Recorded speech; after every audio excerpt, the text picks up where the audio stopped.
Hello everyone, I welcome you all on my YouTube channel Krishi Valley. Hope you all are doing well. So here in this video lecture, I will discuss the Farm Power and Machinery book.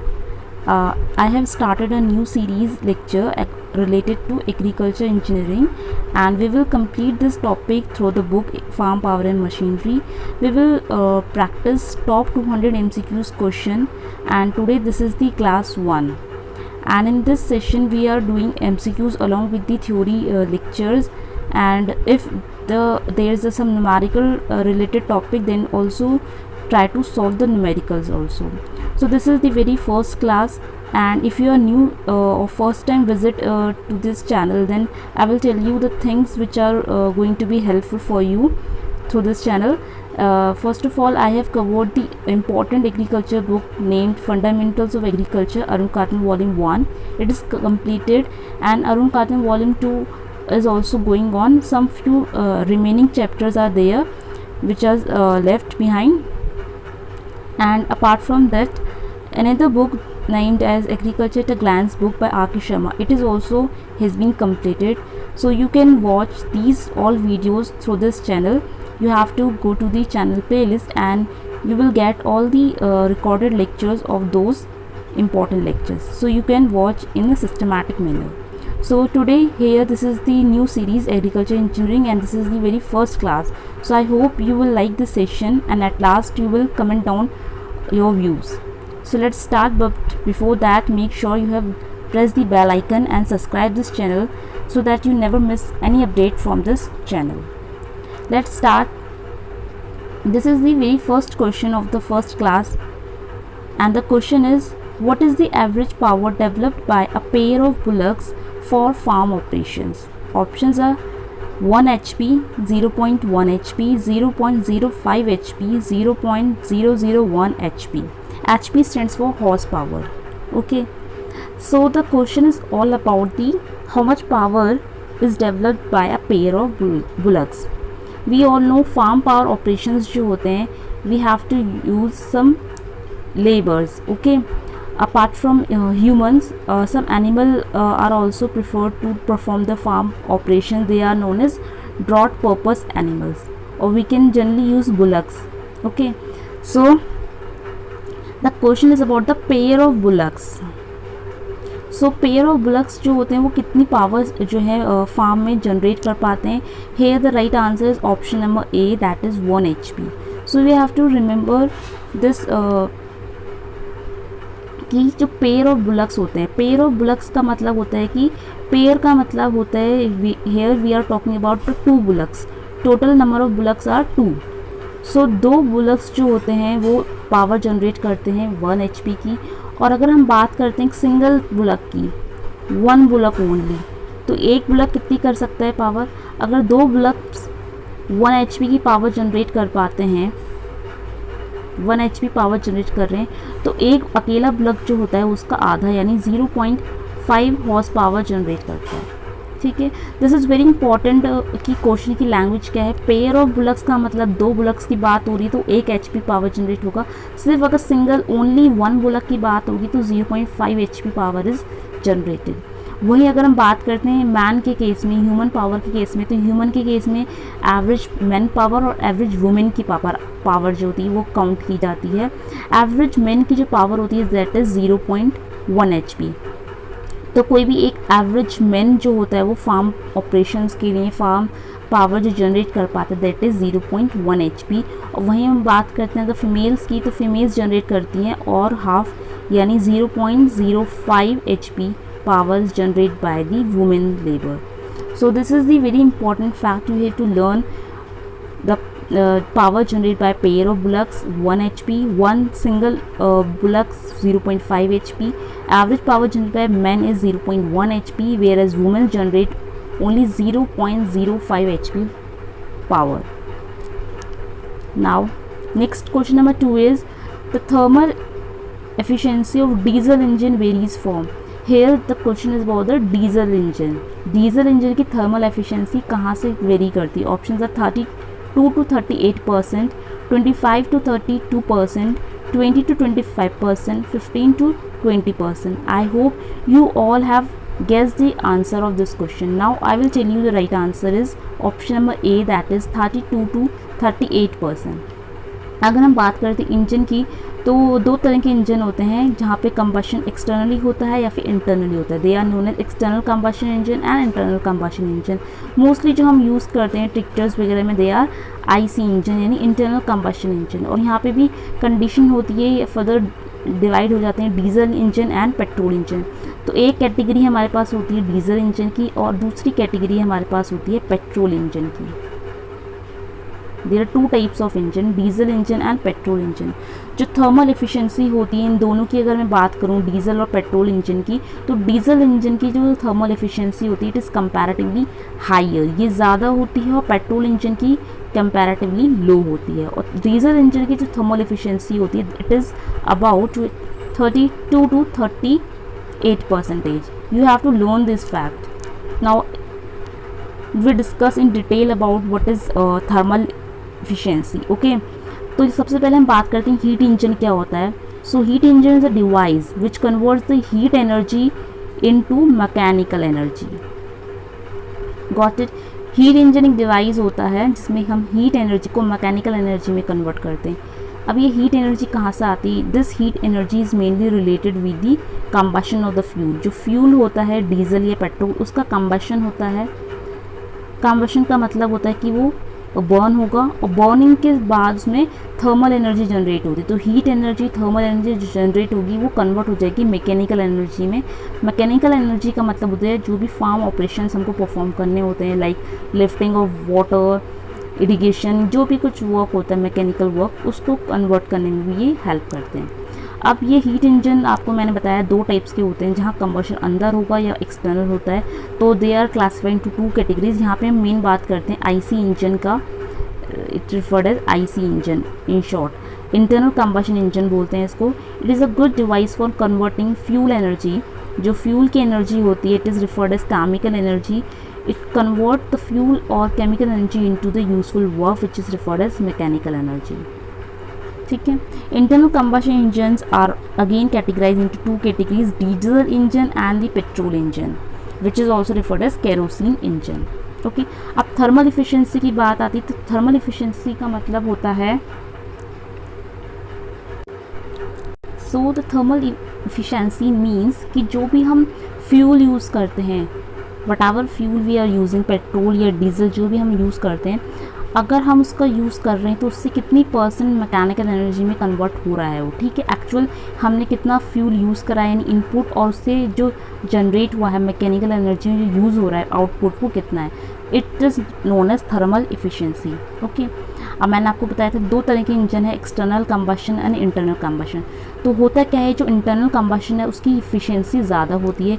Internal combustion engine की जो thermal efficiency it is 40%, whereas external combustion engine की कम होती है 15 to 20%. Okay.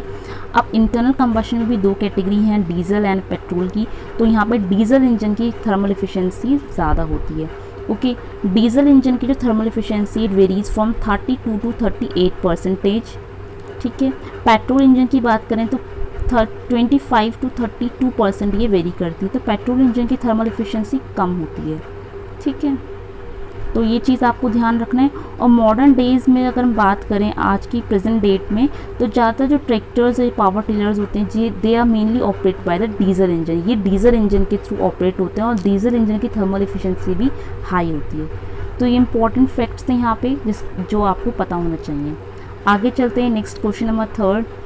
Which type of energy is inexhaustible in nature. Inexhaustible कौन सी होती है? ठीक है. यानी जो ख़त्म नहीं हो सकती है. ऑप्शन है electrical energy, renewable energy, mechanical energy and human energy. I hope this question is very simple and you have guessed the right answer, that is option B, renewable energy is the right answer. तो जो renewable energy होती है ये इनएग्जिस्टिबल in nature होती है, यानी exhaust नहीं होती, इनएग्जिस्टिबल. Now we discuss the important facts. So here in this figure you will see there diagrammatically here it is represent the renewable energy के sources क्या होते हैं. सबसे important source we have sunlight. ठीक है. बायोमास ठीक है, प्लांट्स क्या करते हैं, फोटोसिंथेसिस करते हैं, उसके फोटोसिंथेसिस करने के बाद प्लांट्स में बायोमास जनरेट होता है, that biomass is also act as a renewable energy.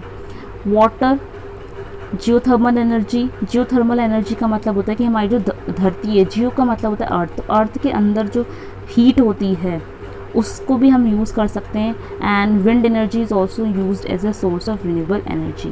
Okay, it is the energy mainly obtain from the renewable sources like sun, wind and biomass. Biomass में we can use biogas, producers gas, ethanol and biodiesel.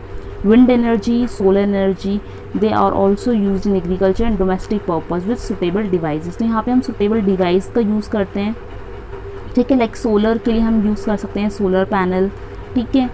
इस तरह wind के लिए हम wind mill use करते हैं। तो proper एक डिवाइस का हम यूज़ करते हैं ताकि इन एनर्जीज़ को हम प्रॉपर हार्नेस कर सकें।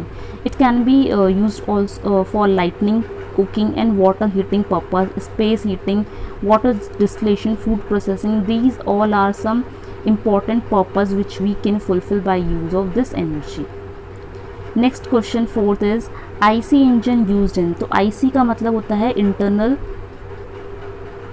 कंबशन, ठीक है। यहाँ पे जो कंबशन होता है वो सिलेंडर के अंदर होता है, जो ठीक है, जो इंजन होता है, हीट इंजन हमने बात करा था। हीट इंजन एक डिवाइस होता है जो हीट एनर्जी को कन्वर्ट करेगा मैकेनिकल एनर्जी में। तो हीट एनर्जी को मैकेनिकल एनर्जी में कन्वर्ट करने के लिए प्रॉपर डिवाइस होता है हीट इंजन। उसमें क्या होता है, सिलेंडर प्लेस होता है, ठीक है। सिलेंडर के बाहर कंबशन होगा तो एक्सटर्नल, अंदर होगा तो इंटरनल। तो इंटरनल कंबशन इंजन मेनली कहाँ यूज़ होते हैं? Options are tractor, automobiles, combine harvester और। So here correct answer is option number D, that is all. Now here we discuss some important detail about the IC engine। तो IC engine का मतलब होता है burning और combustion of the fuel take place inside this engine, that is why it is referred as internal combustion engine। Now internal combustion engine जो होता है उसमें सिलेंडर के अंदर जो combustion होता है वो कैसा होता है? सबसे पहले combustion का मतलब होता है burning in presence of oxygen, ठीक है। तो यहाँ पे combustion जो होता है यानी burning of the fuel take place inside the cylinder by two mechanism, ठीक है। दो मैकेनिज्म होते हैं, एक को हम बोलते हैं CVC और दूसरे को बोलते हैं CPC। CVC stands for constant volume combustion. इसमें क्या होता है, by rapid explosion of the air and fuel mixture within the cylinder. Cylinder के अंदर एयर और फ्यूल के एक प्रॉपर मिक्सचर भेज जाता है और एयर और फ्यूल का मिक्सचर जब सिलेंडर के अंदर आएगा तो वो एक्सप्लोजन हो जाता है। और ये एक्सप्लोजन किसके द्वारा होगा? बाय द स्पार्क प्लग, ठीक है। Here spark plug is very important term, याद रखना है। स्पार्क प्लग में इग्निशन होगा, आग लगेगी, तब जाके एयर और फ्यूल मिक्सचर जो होगा वो प्रॉपरली एक्सप्लोड कर पाएगा, उसका कंबशन हो पाएगा। This process is known as CVC यानी कांस्टेंट वॉल्यूम कंबशन।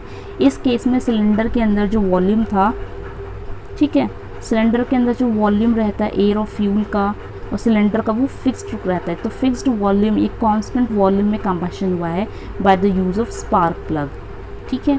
दूसरी कंडीशन कहती है CPC वाली यानी कांस्टेंट प्रेशर। यहाँ पे प्रेशर कांस्टेंट हो जाएगा instead of volume. Combustion take place by slow burning when the fuel is injected into highly compressed heated air contained in the cylinder. यहाँ पे हमने सिलेंडर में एयर को रखा था, ठीक है।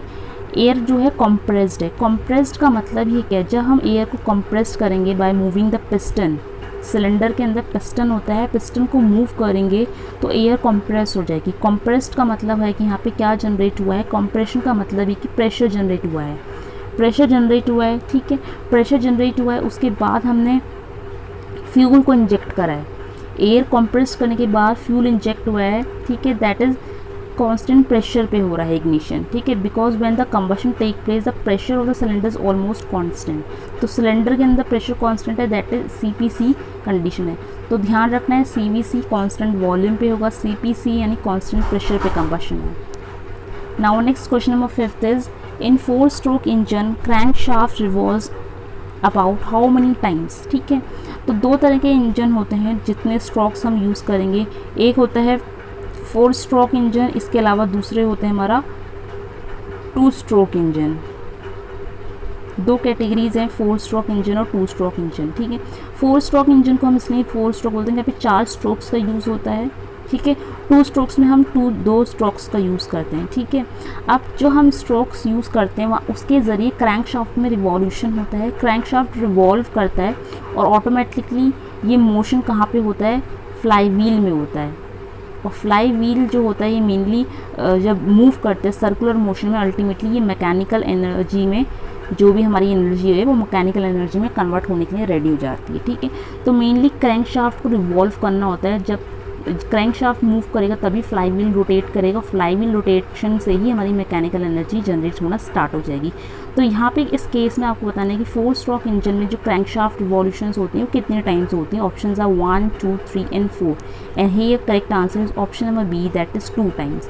याद रखना है 4 स्ट्रोक इंजन की बात हो रही है तो क्रैंकशाफ्ट में जो रिवॉल्यूशंस होंगी 2 बार होती हैं, लेकिन अगर 2 स्ट्रोक इंजन की बात होती है तो 2 स्ट्रोक इंजन में जो क्रैंकशाफ्ट मूवमेंट होगी 4 में 2 हो रही है तो 2 में 1 बार होती है, ठीक है। 1 बार रिवॉल्यूशन होता है क्रैंकशाफ्ट का। नाउ 4 स्ट्रोक इंजन में मैंने जैसे आपको बताया था यहाँ पे 4 स्ट्रोक्स होते हैं। तो 4 स्ट्रोक्स का क्या नाम है, सबसे पहला स्ट्रोक होता है सक्शन, कि एयर को अंदर सक करना है, ठीक है। Here the air and fuel mixture is send to the cylinder. Engine का जो सिलेंडर है वहाँ पे एयर और फ्यूल का मिक्सचर को अंदर भेजा जाता है, that is known as suction. तो एक स्ट्रोक है हमारा सक्शन। दूसरा स्ट्रोक होता है हमारा कंप्रेशन। अब पिस्टन मूव करेगा, ये गैस का जो कंप्रेशन होता है इसकी वजह से गैस में प्रेशर जनरेट होता है और ये मेनली होता है पिस्टन की मूवमेंट की वजह से, ठीक है, पिस्टन। थर्ड स्ट्रोक जो होता है यहाँ पे that is the ignition of the fuel mixture to produce power, यानी इसको हम पावर स्ट्रोक के नाम से भी जानते हैं। इट इज़ थर्ड वन जो है हमारा वो है पावर स्ट्रोक। पावर स्ट्रोक इसलिए बोला गया है क्योंकि यहाँ पे इग्निशन हो जाता है, फ्यूल जो है वो बर्न होगा, प्रॉपर बर्न होने के बाद यहाँ पे पावर जनरेट होती है। एंड लास्ट वन इज़ जो फोर्थ स्ट्रोक होता है, it is known as exhaust stroke. Exhaust stroke का मतलब होते हैं जो भी बर्न आउट गैसेज होती हैं, ठीक है, पावर जनरेट हुई जो गैसेज बर्न हैं वो एग्जॉस्ट होंगी, दैट इज़ उसके लिए होता है एग्जॉस्ट स्ट्रोक। तो ये 4 स्ट्रोक्स जो होते हैं इनके नेम होते हैं और चारों स्ट्रोक्स में जो क्रैंकशाफ्ट का रिवॉल्यूशन होता है वो 2 बार होता है, 2 टाइम्स जो होती हैं वो रिवॉल्यूशन होता है क्रैंकशाफ्ट में, ठीक है। तो ये हमारा 4 स्ट्रोक इंजन था। Through figure you can also clearly understand 4 stroke engine की बात कर रहे हैं, ठीक है। तो 4 स्ट्रोक इंजन में पहला स्ट्रोक होता है हमारा सक्शन का। सक्शन में क्या होता है कि इनलेट वॉल्व जो होती है वो ओपन होती है, ये चीज़ ध्यान रखनी है। सक्शन के टाइम पे इनलेट वॉल्व ओपन होती है, ठीक है। एग्जॉस्ट वॉल्व जो है वो क्लोज्ड है, बंद है। इनलेट वॉल्व ओपन है बिकॉज कि एयर और फ्यूल की यहाँ से एंट्री होगी। यू कैन सी एयर और फ्यूल यहाँ से एंटर हो रहा है, सिलेंडर के अंदर जाएगा। सिलेंडर के अंदर जैसे ही वो मूव करेगा तो ये पिस्टन होता है हमारा, ये पिस्टन है। पिस्टन जो है मूव करेगा, ठीक है। पिस्टन मूव करेगा तो एयर जो है कंप्रेस्ड हो जाएगी, ठीक है। और ये पिस्टन है और ये नीचे जो है ये क्रैंकशाफ्ट होता है हमारा, ये है हमारा क्रैंकशाफ्ट है, ठीक है। पिस्टन और क्रैंकशाफ्ट को कनेक्ट करने के लिए होती है कनेक्टिंग रॉड। ये जो रॉड जा रही है दैट इज़ कनेक्टिंग रॉड। याद रखना है, क्वेश्चन ये भी बन सकता है कि कनेक्टिंग रॉड जो है किन 2 चीज़ों को कनेक्ट करती है, that is piston and crankshaft. तो पिस्टन और क्रैंकशाफ्ट को ज्वाइन करने वाली कनेक्टिंग रॉड है, नाम से क्लियर है, कनेक्टिंग रॉड, ठीक है। तो ये जो कंडीशन थी इनटेक वाली condition, here in air and fuel mixture is drawn inside the cylinder, इस कंडीशन में इनटेक वॉल्व ओपन हो जाएगी। नेक्स्ट कंडीशन आती है कंप्रेशन की। कंप्रेशन के टाइम पे एयर फ्यूल मिक्सचर जो होगा अंदर आने के बाद कंप्रेस्ड होगा और कंप्रेशन के टाइम पे दोनों वॉल्व्स होती हैं, इनलेट और एग्जॉस्ट वॉल्व, ये दोनों हमारी क्लोज होती हैं। याद रखना दोनों वॉल्व्स यहाँ पे क्लोज हैं, ठीक है। पिस्टन जो है ऊपर की तरफ मूव कर रहा है, ये आपका पिस्टन है,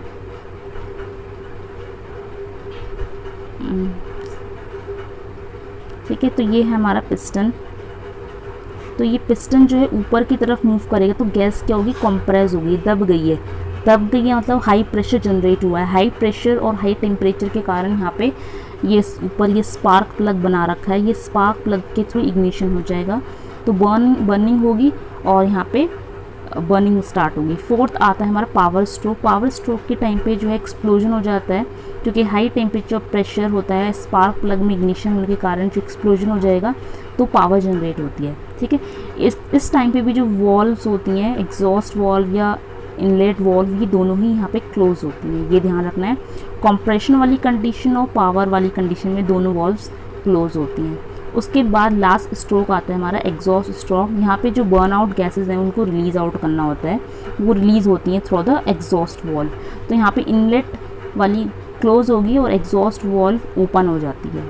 ठीक है, और जितनी भी बर्न आउट गैसेज होती हैं वो एग्जिस्ट हो जाती है, यानी बाहर निकल जाएंगी। तो ये थे 4 स्ट्रोक हमारे 4 स्ट्रोक इंजन के। और क्रैंक शाफ्ट का रिवॉल्यूशन आप देख सकते हो कितनी बार हुआ है। तो क्रैंक शाफ्ट का यहाँ से स्टार्ट हुआ है, ठीक है, तो यहाँ पे आया 1 टाइम, ये 1 सर्कल कंप्लीट हो गया।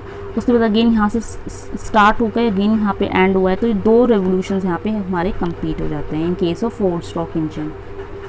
नाउ नेक्स्ट जो आता है हमारा 2 स्ट्रोक इंजन आता है। ठीक है, 2 स्ट्रोक इंजन में क्या होता है कि 2 ऑपरेशंस आपस में कंबाइन हो जाएंगे, यानी जो वहाँ पे सक्शन और कंप्रेशन था ये दोनों कंबाइन होकर एक स्ट्रोक बनाएंगे। ठीक है, यहाँ पे 2 स्ट्रोक्स होते हैं, up stroke and down stroke. ठीक है, और क्रैंक शाफ्ट में जो रिवॉल्यूशन होगी सिर्फ एक बार होती है। ठीक है, 4 स्ट्रोक में 2 रेवोल्यूशंस होती हैं, तो 2 स्ट्रोक में हमारी 1 रेवोल्यूशन रह जाएगी। ठीक है, इसके अलावा 2 स्ट्रोक इंजन को हम यहाँ पे भी डायग्राम के थ्रू, फिगर के थ्रू समझते हैं। यहाँ पे 2 स्ट्रोक्स होते हैं, up stroke and down stroke. Up stroke के केस में क्या होता है, fuel is compressed and ignited by the spark plug. तो ये हमारा जो है ये स्पार्क प्लग होता है, यहाँ पे जो फ्यूल है वो अंदर जाएगा, इग्नाइट हो जाएगा स्पार्क प्लग के थ्रू।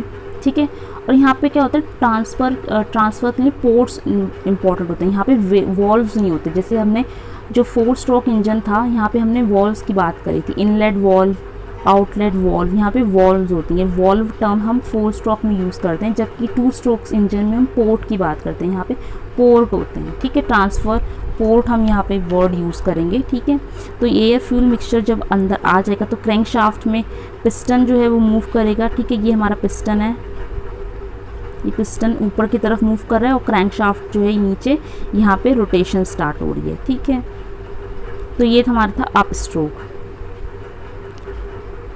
दूसरा जो स्ट्रोक आता है हमारा डाउन स्ट्रोक आता है। डाउन स्ट्रोक के केस में क्या होता है कि जो भी 2 ऑपरेशन लास्ट के बजे थे, पावर स्ट्रोक वाला और एग्जॉस्ट वाला, वो सब यहाँ पे होते हैं। ठीक है, तो अप स्ट्रोक में हमारे 2 ऑपरेशंस थे, सक्शन वाला और कंप्रेशन, ये दोनों कंबाइन होंगे।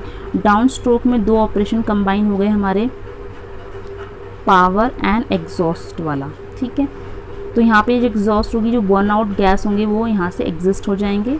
ठीक है, और यहाँ पे पावर जनरेट होगी और क्रैंक शाफ्ट की रिवॉल्यूशन जो होगी एक बार होती है। तो ये था हमारा 2 स्ट्रोक इंजन। ठीक है, नेक्स्ट क्वेश्चन है हमारा, which part is there below the piston pin is design to absorb the side movements of the piston. ठीक है, पिस्टन अभी आपने पीछे देखा था, ये पिस्टन होता है और ये क्रैंक शाफ्ट होता है। पिस्टन और क्रैंक शाफ्ट को कनेक्ट करने के लिए कनेक्टिंग रॉड होती है, तो ये कनेक्टिंग रॉड है, ये पिस्टन है और ये क्रैंक शाफ्ट होता है। ठीक है, और क्रैंक शाफ्ट की रिवॉल्यूशन डिपेंड करती है हम कितने स्ट्रोक का यूज़ करें। 4 स्ट्रोक में 2 बार क्रैंक शाफ्ट रोटेट करते हैं और 2 स्ट्रोक में 1 बार रोटेशन होगा। ठीक है, अभी डिस्कस करें। तो क्वेश्चन ये है कि which part is there below the piston pin. तो पिस्टन जो होता है, पिस्टन में एक पार्ट होता है जिसको बोलते हैं पिस्टन पिन। तो पिस्टन पिन के नीचे बिलो द पिस्टन पिन कौन सा पार्ट होता है जो क्या करता है, absorb the side movements of the piston. Piston की जो साइड मूवमेंट्स होती हैं, ये वाली मूवमेंट, ये वाली मूवमेंट, या ऊपर नीचे वाली जो साइड मूवमेंट्स होती हैं, उन मूवमेंट्स को एब्जॉर्ब करने के लिए कौन सा पार्ट रिस्पॉन्सिबल होता है। Options are crown of piston, piston skirt, piston ring, piston pin. ठीक है, तो क्वेश्चन में पूछा ही गया है पिस्टन पिन के ठीक नीचे वाला पार्ट। तो पिस्टन पिन के नीचे वाला पार्ट में पिस्टन पिन तो होगा ही नहीं, तो ये हमारा आंसर हो जाएगा रॉन्ग। और यहाँ पे जो सही आंसर है वो हमारा option B, that is piston skirt. क्या होता है piston skirt, we can learn through this diagram. तो ये पिस्टन के सबसे ऊपर वाले पार्ट को हम पिस्टन क्रॉन बोलते हैं। ठीक है, अभी जो पिस्टन मैंने आपको दिखाया था पीछे वाली स्लाइड में, पिस्टन का सबसे टॉप मोस्ट पोर्शन को हम पिस्टन क्रॉन बोलेंगे। पिस्टन क्रॉन में आपको दो तरीके की रिंग्स आपको दिखाई देंगी, ठीक है। तो ये आपको ये पिस्टन का क्रॉन है। क्रॉन का मतलब क्रॉन कहाँ पहनते हैं, सर में पहनते हैं, तो ये हेड है, उसको हम आम भाषा में पिस्टन हेड भी बोल देते हैं, ठीक है। पिस्टन का जो हेड है उसके ठीक नीचे आपको 3 तरह की रिंग्स दिखाई देंगी। टॉप कंप्रेशन रिंग नंबर 1 जो सबसे टॉप में हैगी, ठीक है। उसके नीचे सेकंड नंबर पे आती है सेकंड कंप्रेशन रिंग, और सबसे नीचे वाली साइड आएगी थर्ड नंबर पे ऑयल कंट्रोल रिंग। 3 रिंग्स होती हैं, ठीक है। ये पिस्टन रिंग्स कहलाती हैं। इन पिस्टन रिंग्स क्या होती हैं? Piston ring is a split expansion ring placed in the grooves of the piston. Grooves का मतलब ये जो खांचे बने हैं इनके लिए स्पेस बनाए रिंग्स के लिए, ठीक है, ग्रूव्स पर कहलाते हैं ये। They are usually made of cast iron और प्रेस्ड स्टील अलॉय। ये किसके बने होते हैं ये भी आपको ध्यान रखना है। कास्ट आयरन और स्टील अलॉय का ये बना होता है, ठीक है। इसके लिए बना होता है इनका क्योंकि मूवमेंट होती है, तो इसके लिए स्ट्रॉन्ग मेटल का हम यूज़ करते हैं, ठीक है। तो 3 रिंग्स के नाम आपको पता होना चाहिए। अब उसके ठीक नीचे जो आता है उसको हम बोलते हैं पिस्टन पिन। तो ये जो एरिया आप देख रहे हैं रिस्ट पिन जिसके नाम से है, इस रिस्ट पिन को हम पिस्टन पिन भी बोलते हैं, पिस्टन पिन। ये इस पोर्शन को ही हम इतने पोर्शन को हम रिस्ट पिन या फिर पिस्टन पिन बोलते हैं, और इसके अंदर स्पैन रिंग भी प्लेस्ड होता है, ठीक है। उसके बाद यहाँ पे आता है हमारा पिस्टन स्कर्ट, जो कि हमारी क्वेश्चन का राइट आंसर था, पिस्टन स्कर्ट। तो ये पिस्टन पिन जो है इसको हम पिस्टन पिन बोलते हैं। इस पिस्टन पिन के ठीक नीचे वाला जो एरिया होता है, ये वाला एरिया, ये पूरा एरिया हमारा कहलाता है पिस्टन स्कर्ट, ठीक है। अब पिस्टन स्कर्ट जो होता है इसमें हमको क्या ध्यान रखना है, पिस्टन, ओके, ये पिस्टन पिन की इन्फॉर्मेशन थी कि पिस्टन पिन क्या होता है, इसको भी देख लेते हैं। Piston pin also called wrist pin और gudgeon pin is use to join the small end of the connecting rod to the piston, ठीक है। मैंने आपको पहले ही बताया था ये पिस्टन होता है, पिस्टन में पिन लगी होती है, और यहाँ पे होता है क्रैंक शाफ्ट। ये हमारा है क्रैंक शाफ्ट। पिस्टन और क्रैंक शाफ्ट को कनेक्ट करने के लिए होती है कनेक्टिंग रॉड। तो जो कनेक्टिंग रॉड का एक स्मॉल एंड होता है, छोटा सा एंड होता है, वो पिस्टन के पिन से कनेक्ट होता है, और पिस्टन और ये जो कनेक्टिंग रॉड जा रही इसका एक बड़ा वाला पार्ट जो होता है वो क्रैंक शाफ्ट से कनेक्ट होता है, ठीक है, ये ध्यान रखना है। और ये जो पिस्टन पिन होती है ये किसकी बनी होती है? Generally made of case hardness alloy steel की बनी होती है, ठीक है। और ये पिस्टन स्कर्ट जो होता है ये मेनली किसके लिए होता है? To absorb the side movements, ठीक है। पिस्टन की जो साइड मूवमेंट है उनको एब्जॉर्ब करने के लिए पिस्टन स्कर्ट होता है, ठीक है। उसके बाद नीचे ये हमारा कनेक्टिंग रॉड आ चुका है। ये कनेक्टिंग रॉड जो है ये क्रैंक शाफ्ट से कनेक्ट होगा नीचे जाके, ठीक है। इसमें अगेन कनेक्टिंग शाफ्ट में क्या होता है? बेयरिंग्स होती हैं, कनेक्टिंग रॉड होता है, कनेक्टिंग रॉड गैप होती है, ठीक है। ये अंदर ये जो बड़ा एंड है ये लार्जर एंड होता है, ये लार्ज एंड होता है, और ये कनेक्ट होगा क्रैंक शाफ्ट से, ठीक है। तो ये आप देख सकते हैं कनेक्टिंग रॉड का एक अलग से फिगर है। कनेक्टिंग रॉड में जो मैं आपको बताई थी 2 एंड होते हैं, एक होता है स्मॉल एंड और एक होता है लार्ज एंड। स्मॉल एंड जो होता है ये पिस्टन से कनेक्ट होता है। पिस्टन के कौन से वाले पार्ट से? पिस्टन पिन वाले पार्ट से। ये जो पिस्टन था उसमें जो पिन बनी थी पिस्टन पिन से कनेक्ट होता है। और लार्ज वाला पार्ट जो होता है ये मेनली हमारा जुड़ा होता है क्रैंक शाफ्ट से जुड़ा होता है, ठीक है। कनेक्टिंग रॉड के बारे में यहाँ पे कुछ इन्फॉर्मेशन है। Connecting rod small end attach to piston and large attach to crank shaft, ये मैंने आपको बता दिया। It transmit of the power of the combustion of the crank shaft and make it continuously rotate. तो ये crank shaft को rotate करने में हेल्प करता है क्योंकि पिस्टन में मूवमेंट होती है, यहाँ पे सेंस होगा, और ये सेंस होने के बाद फाइनली क्रैंक शाफ्ट को यहाँ पे क्या होगा? क्रैंक शाफ्ट जॉइन है तो क्रैंक शाफ्ट में मोशन होगा। क्रैंक शाफ्ट जो है आगे चल के फ्लाई व्हील को रोटेट करने में हेल्प करेगा, ठीक है। It usually made of drop forged steel, ये ड्रॉप फॉर्ज्ड स्टील का बना होता है। It small end is fitted with bronze brushing. तो आप फिगर में अगर आप देखो क्लियरली ये जो स्मॉल एंड होता है यहाँ पे ब्रॉन्ज की लेयर होती है, यहाँ पे ब्रॉन्ज लेयर होती है, ब्रॉन्ज ब्रूशिंग जिसको बोलते हैं वो पाया जाता है। और big and provided with the split bearings, यहाँ पे बिगर एंड जो होता है इसमें स्प्लिट बेयरिंग्स होती है। स्प्लिट बेयरिंग्स का मतलब है ये जो रिंग है ना पूरी अंदर की ये रिंग ये कंप्लीट कॉन्टीन्यूस नहीं है, स्प्लिट है यानी टूटी हुई है, यहाँ से अलग है, इतना हिस्सा अलग है। अगर आपको फिगर में क्लियरली दिख रहा है तो आप इसको अब जूम मैंने कर दिया तो आप देख सकते हो यहाँ पे एक अलग कट आपको दिख रहा होगा और यहाँ पे अलग कट आपको दिख रहा है, तो इसका मतलब ये स्प्लिट है। तो लार्ज एंड में स्प्लिट होता है, ठीक है। यहाँ से भी क्वेश्चन बन सकते हैं कि कनेक्टिंग रॉड का जो स्मॉल एंड है वहाँ पे कौन सी मेटल की लेयर होती है, ब्रॉन्ज की होती है। नीचे लार्ज वाला जो एंड होता है वहाँ पे स्प्लिट रिंग्स होती हैं, वो क्रैंकशाफ्ट से कनेक्ट होता है। आगे देखते हैं क्रैंकशाफ्ट इस तरह से दिखाई देता है आपको, ठीक है। क्रैंकशाफ्ट क्या होता है? It is main shaft of an engine which converts the reciprocating motion of the piston. Piston कैसे मूव करते हैं? अप डाउन अप डाउन, तो इस तरह की मोशन को बोलते हैं रेसिप्रोकेटिंग मोशन। अब पिस्टन का जो रेसिप्रोकेटिंग मोशन होता है उसको कनेक्टिंग रॉड के थ्रू कौन रोटेट कर रहा है? क्रैंकशाफ्ट रोटेट होगा, ठीक है। और क्रैंकशाफ्ट जो है रोटरी मोशन किसका कराएगा? फ्लाई व्हील का। तो फ्लाई व्हील नाम है, फ्लाई व्हील चरखा गोल गोल घूमेगा, तो रोटरी मोशन होता है। क्रैंकशाफ्ट किसका बनता है? ड्रॉ फोर्ज स्टील या फिर कास्ट स्टील का बना होता है, ठीक है। आप फिगर में देख रहे हैं ये क्रैंकशाफ्ट है, याद रखना है। क्रैंकशाफ्ट अगेन, क्रैंकशाफ्ट का एक एंड जो होता है वो कनेक्टिंग रॉड से कनेक्ट होता है, कनेक्टिंग रॉड, और ये कनेक्टिंग रॉड कनेक्ट होती है पिस्टन से। तो ये पिस्टन हो गया, ये कनेक्टिंग रॉड हो गई, और ये क्रैंकशाफ्ट का एंड हो गया। और कनेक्टिंग जो क्रैंकशाफ्ट है ये आगे चल के हमारा कनेक्ट होता है इससे, फ्लाई व्हील से। ये हमारा गोल गोल है fly wheel. So fly wheel made of cast iron का बना होता है, ठीक है। The main function of fly wheel are is to stores energy during the power stroke and return back to the same energy during the idle stroke, providing a uniform rotary motion by virtue of its inertia. तो main यहाँ पे fly wheel का काम क्या है? ये आगे चल के मैकेनिकल एनर्जी में कन्वर्ट हो रहा है, क्योंकि जो भी पावर जनरेट हुई थी ड्यूरिंग पावर स्ट्रोक, वो पावर जो है अल्टीमेटली मोशन करेगी पिस्टन को, क्रैंकशाफ्ट को, और अल्टीमेटली फ्लाई व्हील का रोटेशन मोशन जो होता है वो पॉसिबल हो पाएगा, ठीक है। तो इस तरह से इनका कनेक्शन रहता है। एक होता है कैम शाफ्ट, ठीक है, CAM कैम शाफ्ट, ठीक है। इससे पहले हमने क्रैंक शाफ्ट देखा था, अब ये है कैम शाफ्ट। फिगर में आप देख सकते हैं कुछ इस तरह का दिखाई देता है, थोड़ा बहुत सिमिलर ही है दिखने में क्रैंक शाफ्ट कैम शाफ्ट, पर कैम शाफ्ट क्या होता है? अलग होता है। It is a shaft which raises and lowers the inlet and exhaust valves at the proper time. कहाँ पे पढ़ा था हमने? इनलेट और एग्जॉस्ट वॉल्व पाई जाते हैं, ये हमने पढ़ा था 4 स्ट्रोक इंजन में, ठीक है।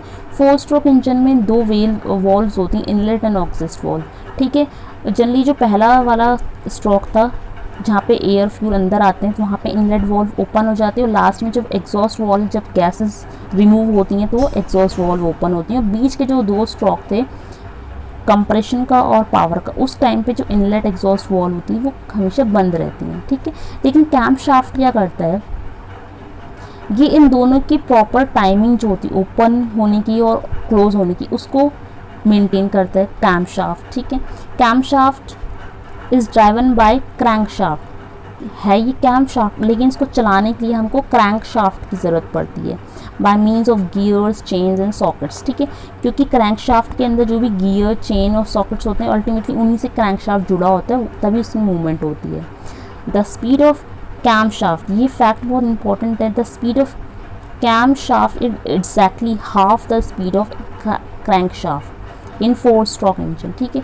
तो 4 स्ट्रोक इंजन में जो भी स्पीड होती है क्रैंक शाफ्ट की, जो भी स्पीड है उसकी जस्ट आधी स्पीड किसकी होगी? कैम शाफ्ट की। तो कैम शाफ्ट की स्पीड जो होती है वो आधी होती है और क्रैंक शाफ्ट की उसकी ज़्यादा होती है, डबल, ठीक है।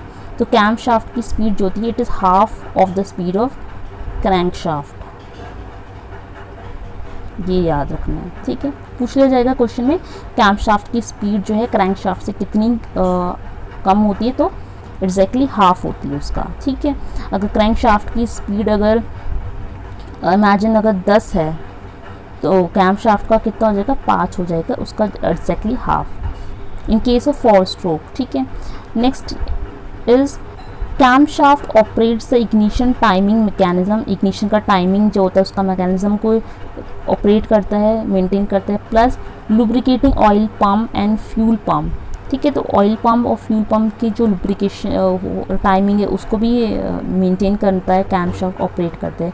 ऑयल पम्प जो होता है इंपॉर्टेंट होता है, ठीक है। स्ट्रोक के सबसे बॉटम वाले एरिया में ऑयल पम्प होता है, जो कि क्या करता है, हेल्प इन द लुब्रिकेशन, ताकि जो मशीन है, क्योंकि सारे पार्ट्स के स्टील आयरन के बने होते हैं, तो उसमें प्रॉपर लुब्रिकेशन होना चाहिए ताकि वो प्रॉपरली मोशन में रहें, ठीक है। It mounted in the crank case parallel to the crank shaft. अब ये जो कैम शाफ्ट होता है ये क्रैंक केस में बंद होता है। तो जो क्रैंक केस है, आप समझ लो एक बहुत बड़ा ब्लॉक है क्रैंक केस, उस क्रैंक केस के अंदर आपको क्रैंक शाफ्ट और कैम शाफ्ट मिलेगा, ठीक है। और ये दोनों एक दूसरे के पैरेलल होते हैं। पैरेलल का मतलब कि अगर ऊपर क्रैंक शाफ्ट है तो ठीक उसके नीचे पैरेलल में, अगर ये ऐसे जा रहे हैं पैरेलल, तो उसके ठीक साइड में ही कैम शाफ्ट होता है। तो क्रैंक शाफ्ट कैम शाफ्ट दोनों साथ में होते हैं। स्पेलिंग का हल्का फुल्का डिफरेंस है दोनों को आप लेकिन इनका जो डिफरेंस है वो आपको पता होना चाहिए। क्रैंक शाफ्ट का अलग फंक्शन है और कैम शाफ्ट का फंक्शन अलग है। स्पीड याद रखना, क्रैंक शाफ्ट की ज़्यादा होती है और कैम माँ है, माँ जिसमें आ रहा है मा, ठीक है। एक में एन आ रहा है क्रैंक और एक में कैम आ रहा है, तो कम यानी कम स्पीड है इसकी, नाम में आ रहा है काम, ठीक है। तो कम स्पीड होगी, एग्जैक्टली आधी हो जाती है, ठीक है।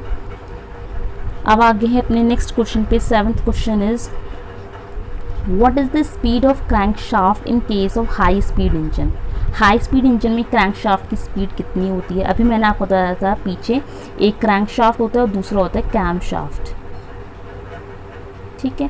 कैम शाफ्ट की जो भी स्पीड होती है वो एग्जैक्टली आधी होती है किसकी, कैम शाफ्ट की। It is 1/2 of crank shaft, ठीक है।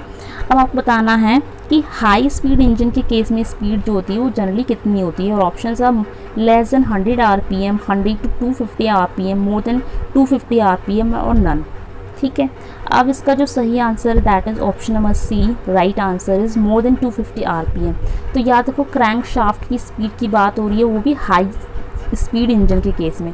तो मोर देन 250 आरपीएम, यानी आरपीएम स्टैंड्स फॉर रेवोल्यूशंस पर मिनट। तो 250 रेवोल्यूशंस अगर हो रही हैं तो ये हमारी हाई स्पीड केस है। This is the case of high speed engine, ठीक है। 100 से 250 आरपीएम है तो ये हमारा केस है मीडियम स्पीड इंजन का। लेस देन 100 आरपीएम ये हमारा केस है लो स्पीड इंजन का, ठीक है। तीनों आपको यहाँ पे मैंने बता दिया है, लो स्पीड कितनी होगी, मीडियम और हाई स्पीड कितनी होगी, ठीक है। 250 से ज़्यादा हाई, 100 से कम में लो, और इन दोनों वैल्यूज़ के जो बीच की वैल्यूज़ होगी 100 से 250 के बीच में, वो हमारी मीडियम होगी, ठीक है। और क्रैंक शाफ्ट की जो स्पीड है वही आप, अगर आपको गिवन है तो आप यहाँ से कैम शाफ्ट की स्पीड भी निकाल सकते हो, ठीक है। कैम शाफ्ट की स्पीड कितनी हो जाएगी, अगर 100 से कम में मान लो 100 ही है, ठीक है, तो 100 का जस्ट आधा आपको बताना है, 50 आरपीएम हो जाएगा, ठीक है। इन दोनों के बीच में अगर एक नंबर मान लो 150, तो 150 का आधा आप कर दोगे, ठीक है। वैसे ही 250 से अगर ज़्यादा है तो यहाँ पे 250 का मान लो, 250 से ज़्यादा यू कैन इमेजिन 260, तो 260 का आधा आप कर दोगे तो ये कैम शाफ्ट की स्पीड आपकी निकल आएगी। Next question number 8 is, oh God by mistake answer भी आ गया यहाँ पे, ठीक है। तो देख लेते हैं, क्वेश्चन है हमारा, during which event in 4 stroke engine the intake and exhaust valves are remain closed. तो फिगर में देखा था हमने, दो बीच की कंडीशन होती हैं। पहला हमारा जो स्ट्रोक होता है, फर्स्ट स्ट्रोक होता है हमारा सक्शन स्ट्रोक, सेकंड आता है कंप्रेशन स्ट्रोक, थर्ड आता है हमारा पावर स्ट्रोक, इसको हम एक्सपेंशन स्ट्रोक के नाम से भी जानते हैं, ठीक है। और लास्ट हमारा फोर्थ आता है एग्जॉस्ट स्ट्रोक, जहाँ पे एग्जॉस्ट गैसेस जो होती हैं, बर्न आउट गैस, वो निकाल दी जाती है। तो ये थे 4 स्ट्रोक। और मैंने आपको बताया था फर्स्ट स्ट्रोक जो होता है सक्शन स्ट्रोक, इस टाइम पे हमारी जो इनलेट वॉल्व थी, इनलेट वॉल्व जो होती है वो ओपन होती है, inlet valve open. Exhaust stroke के टाइम पे जो एग्जॉस्ट वॉल्व थी वो ओपन होती है। लेकिन इनके केस में इन दो स्ट्रोक्स जो होते हैं सेकंड और थर्ड, इनके केस में जो दोनों इनलेट और आउटलेट हैं वो दोनों ही हमारी बंद होती हैं। इनलेट वाली भी एग्जॉस्ट वॉल्व दोनों ही हमारी बंद रहती हैं, ठीक है। फिगर में तो हमने देख लेता, बट एक बार और अगेन हम रिवाइज कर लेते हैं through this diagram. First step जो है इंडक्शन स्ट्रोक या फिर इसको हम सक्शन स्ट्रोक भी बोलते हैं। Second one compression stroke, third one power stroke जिसको हम एक्सपेंशन स्ट्रोक के नाम से भी जानते हैं, expansion stroke, and last third one power, और last fourth one is exhaust stroke. ठीक है, डायग्राम में आपको क्लियर लिख रहा है कि फर्स्ट वाला में इनलेट वॉल्व ओपन होगी, ये एग्जॉस्ट क्लोज है। लास्ट एग्जॉस्ट वाले में इनटेक क्लोज है और एग्जॉस्ट ओपन है, और बीच के इन दोनों कंडीशन में दोनों ही हमारे क्लोज हैं, inlet exhaust close, inlet exhaust close. ठीक है, ये था इन case of 4 stroke engine. Next question is which device is present in spark ignition engine that mixes fuel with the air in correct proportion and send mixture to the engine cylinder. Options are carburetor, piston, cylinder block, oil pump.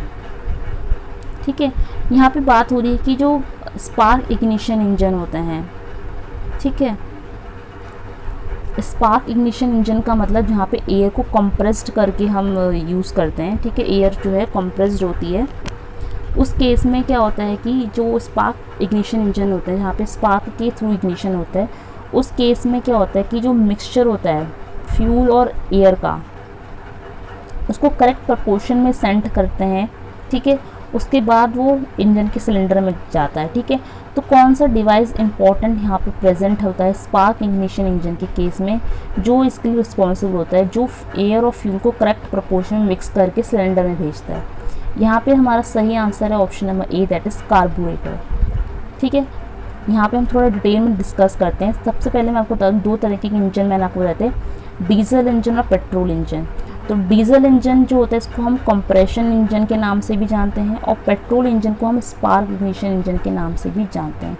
कई नाम होते हैं, सबसे पहले नामों के बारे में देख लेते हैं। Spark ignition engine also known as petrol engine, it also known as carburettor engine. तो एक ही चीज़ है, 3 नाम है। ठीक है, क्योंकि स्पार्क या पेट्रोल में कार्बोरेटर डिवाइस होता है एक अलग से, तो इसलिए हम उसको कार्बोरेटर टाइप इंजन बोलते हैं। और ये कार्बोरेटर का मेन काम क्या होता है, एयर और फ्यूल का प्रॉपर प्रोपोर्शन में मिक्स करके ये सिलेंडर की तरफ भेजता है।